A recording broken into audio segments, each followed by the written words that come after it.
Bibiliya yanditswe nande? Ninde muntu wanditse iki gitabo kidasanzwe? Dore ko ubushakashatsi bugaragaza ko Bibiliya ari cyo gitabo cya mbere gikuze ariko cyahinduye ubuzima bw'imbaga y'abantu itagira uko ingana. Nk'aho ibyo bidahagije, ni nacyo gitabo cyahinduwe mu ndimi nyinshi kugira ngo kibashe kugera ku bantu benshi. Ariko se igitabo gikomeye bene ako kageni, ninde muntu wacyanditse? Ibyo nibyo tugiye kurebera hamwe muri iyi video. Nta gutinda rero, reka tubyinjiremo. Ijambo Bibiliya rikomoka ku rurimi rw'Ikigiriki ku ijambo Biblia. Iryo jambo Biblia rikaba risobanuye isomero cyangwa se ikusanyirizo ry'ibitabo. Iryo ni ryo jambo ryakomotseho irindi jambo ry'Igifaransa ryitwa bibliothèque, risobanuye isomero. Ni ukuvuga ngo byonyine kumva icyo gitekerezo cy'uko Bibiliya atari igitabo kimwe ahubwo ari ikusanyirizo ry'ibindi bitabo, bihita bigufungura amaso ukamenya uburyo ukwiye gusoma icyo gitabo, kudakwiye kugisoma nk'igitabo kimwe, ahubwo uko ugisoma nk'uburyo wakinjira mu isomero. Ibyo bikwereka ko ukwiye kugira uburyo witondamo mbere yo kugisoma. Ariko si iki gitabo cyanditswe na bande? Ninde muntu wanditse Bibiliya? Nk'uko twari tumaze kubigusobanurira, Bibiliya ni ikusanyirizo ry'ibitabo. Bivuze ngo niba ari ikusanyirizo ry'ibitabo, harimo ibitabo bigiye bitandukanye byanditswe n'abanditsi batandukanye. Mu yandi magambo, aho kugira twibaze ngo Bibiliya yanditswe n'uwuhe mwanditsi, ahubwo dukwiye kwibaza ngo Bibiliya yanditswe n'abahe banditsi. Iyo wize Bibiliya neza, usanga nka Bibiliya Isezerano rya Kera yaranditswe, ibitabo 5 bibanza byanditswe n'umugabo witwa Mose. Itangiriro, Kuva, Gutegeka kwa Kabiri, Abalewi ndetse no Kubara.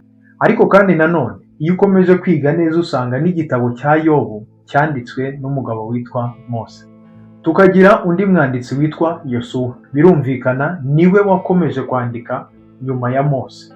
Birumvikana ko yanditse igitabo cyiwe cyamwitiriwe n'ubundi aricyo Yosuwa. Tukagira undi mwanditsi witwa Samuel. Uyu Samuel yanditse igitabo cya Samuel wa mbere, Samuel wa kabiri, igitabo cya Rusi, ndetse hari n'abavuga ko uyu mwanditsi ashobore kuba yarafatanyije n'undi mwanditsi witwa Natani ndetse n'undi witwa Gadi. Tukagira n'undi mwanditsi witwa Yeremiya. Uyu yanditse igitabo Yeremiya, igitabo cy'abami ba mbere ndetse n'igitabo cy'abami ba kabiri. Tukagira undi mwanditsi witwa Ezra. Uyu yanditse igitabo cy'ingoma za mbere, yandika igitabo cy'ingoma za kabiri, yandika n'igitabo cya Nehemiya. Tukagira n'umwanditsi abantu benshi batajya bibuka, umugabo witwa Morodekayi. Buriya niwe mugabo wanditse igitabo cya Esiteri. Tukagira umugabo witwa Dawidi. Uyu Dawidi ubona ko inyandiko nyinshi ziri mu gitabo cya Zaburi niwe wazanditse, nubwo muri Zaburi harimo n'abandi banditsi benshi, ariko igice kinini cya Zaburi cyanditswe n'umugabo witwa Dawidi. Tukagira umugabo witwa Salomo. Yanditse igitabo cy'imigani, yandika igitabo cy'umubwiriza, yandika n'igitabo cyitiriwe indirimbo ze, ni ukuvuga indirimbo za Salomo. Tukagira umwanditsi witwa Yesaya. Uwo niwe wanditse n'ubundi gitabo cya Yesaya. Tukagira umwanditsi witwa Yeremiya. Uwo niwe wanditse igitabo cya Yeremiya, yandika n'igitabo cyitiriwe amaganya ye, ubwo ni ukuvuga amaganya ya Yeremiya. Tukagira umwanditsi witwa Ezekiyeli. Birumvikana niwe wanditse igitabo cyamwitiriwe Ezekiyeli. Tukagira umwanditsi witwa Daniyeli. Birumvikana nawe niwe wanditse igitabo cyamwitiriwe cya Daniyeli. Tukagira n'umwanditsi kandi witwa Hoseya, ariwe wanditse igitabo n'ubundi cyamwitiriwe cyitwa Hoseya. Ibyo bikomeza gutyo cyane cyane ku bahanuzi bato, usanga igitabo umuhanuzi muto yanditse n'ubundi aricyo cyamwitiriwe. Niko bikomeza no kuri ba Maraki kugeza Isezerano rya Kera rirangiye. Twagera mu Isezerano rishya dusangamo umwanditsi witwa Matayo. Birumvikana niwe wanditse igitabo cya Matayo.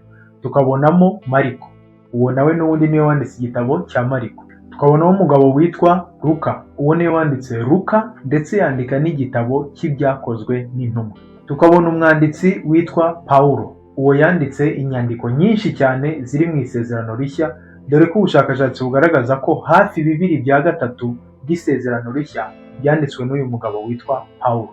Yanditse igitabo cy'Abaroma, yandika igitabo cy'Abefeso, yandika igitabo cy'Abatesalonike, yandika igitabo cya Timoteyo, yandika igitabo cy'Abafilipi, yandika igitabo cy'Abakolosayi, yandika igitabo cya Filemo, ndetse yandikira n'inshuti yiwe Tito.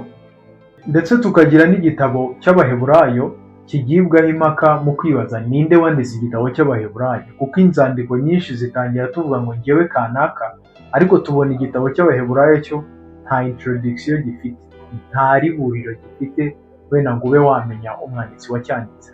Ariko ubushakashatsi bugenda buvuga ko icyo gitabo gishobora kuba cyaranditswe na Pawulo, Barinaba cyangwa se Apolo. Gusa nanone izo mpaka ntabwo ari twe tuje kuzibyutsa, gusa nawe wakora ubushakashatsi bwawe, cyane ko icy'ingenzi atari umuntu wacyanditse, ahubwo amahirwe dufite nuko gihari.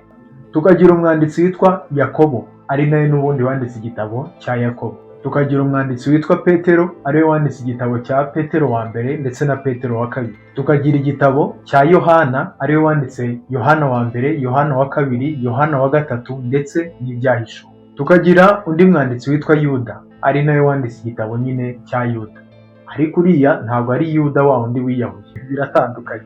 Ibyo tuzagenda tubireba uko tuzagenda twinjira muri iki gitabo. Mu magambo make, abo nibo banditsi banditse Bibiliya. Hari abo tutagiye tuvugamo, hari n'abo bidapfa guhita bigaragara ko aribo banditse, nk'izo za Zaburi. Tubona ko Zaburi yanditswe igice kinini na Dawidi, ariko hari n'abandi banditsi benshi bagiye bayandikaho.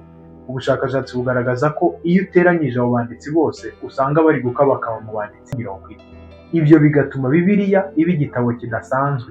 Kubona abanditsi basaga 40 bandika message imwe kandi bafite guhuza, baranditse mu bihe bitandukanye, abenshi batanaziranye, ubona ko ari igitabo kidasanzwe, ariko nanone kiryoshye cyane, kirimo amagambo y'ubugingo.